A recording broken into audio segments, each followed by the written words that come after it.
Chinese embassy tells Manila not to worry about Coast Guard license to fire.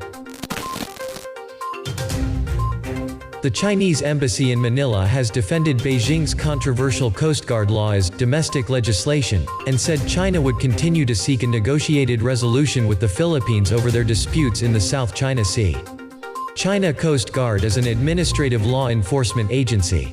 The formulation of the Coast Guard law is a normal domestic legislative activity of China, the embassy said on its Facebook account, late on Monday night. Enacting such a Coast Guard law is not unique to China, but a sovereign right to all, the statement continued. Many countries have enacted similar legislation. It was the Philippine Coast Guard Law of 2009 that established the Philippine Coast Guard as an armed and uniformed service. None of these laws have been seen as a threat of war. The statement could be seen as Beijing's latest attempt to ease tensions with its Southeast Asian neighbor. The two countries are locked in a complicated territorial dispute over parts of the strategically important South China Sea. China's latest Coast Guard laws, which explicitly authorize preemptive strikes against foreign vessels and waters under China's jurisdiction, raised alarm in the Philippines and other countries with claims in the South China Sea, when they came into effect on Monday. The Philippines filed a diplomatic protest over the legislation, which Foreign Minister Teodoro Locsin called on Twitter a verbal threat of war to any country that defies it. The law has also heightened concerns in Vietnam, Brunei, and Malaysia that China could take a more aggressive approach in maritime disputes with its neighbors.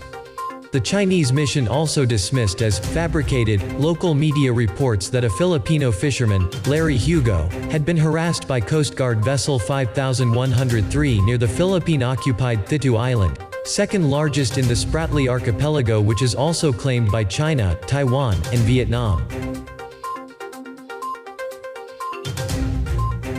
Some forces in the Philippines, either for their own political interests or out of prejudice towards China, have not only misinterpreted China's normal legislation but also fabricated and spread relentlessly fake news such as China Coast Guard harassing Filipino fishermen, despite repeated denial from authorities concerned, including the Philippine Armed Forces, of such an improbable case, the statement said.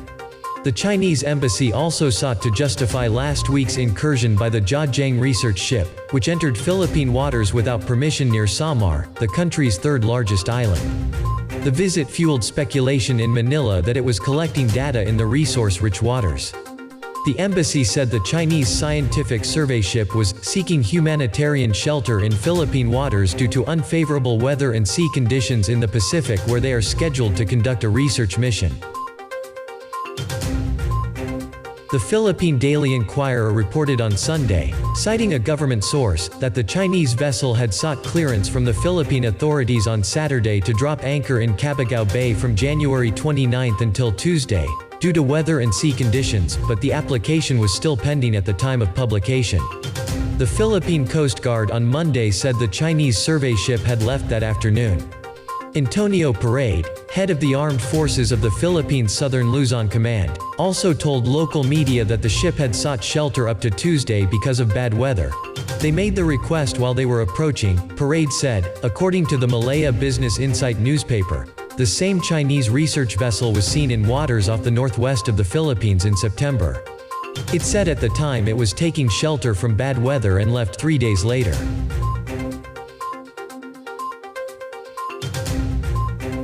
These three Pacific military flashpoints could shape Biden's China strategy. Any suggestion that the departure of former U.S. President Donald Trump from Washington would provide a temporary pause in U.S.-China tensions has been swiftly dispelled. In the short time since President Joe Biden was sworn into office, China has flown more than 24 combat aircraft near to the self-ruled island of Taiwan and passed a law allowing its Coast Guard to fire on foreign vessels. Meanwhile, the U.S. Navy has sent an aircraft carrier strike group into the South China Sea. Analysts say such moves are likely only the beginning of what is expected to be a potentially uneasy initial relationship between the new Biden administration and Beijing.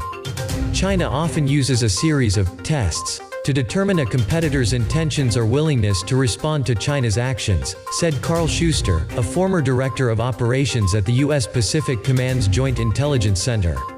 Next steps from Beijing could include large-scale military exercises near Taiwan or in the South China Sea, or stopping foreign vessels in the name of enforcing Chinese maritime regulations, Schuster said.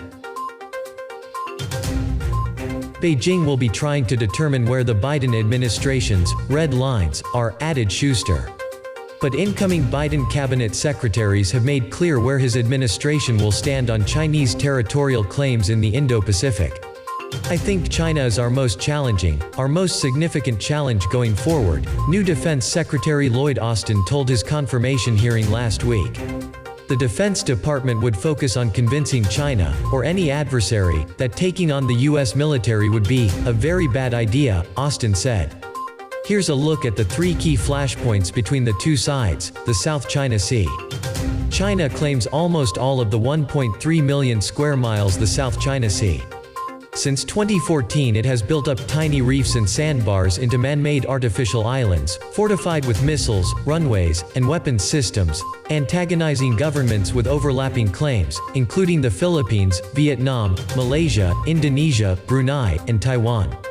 Washington doesn't recognize those claims and regularly sends U.S. warships and military aircraft through the region.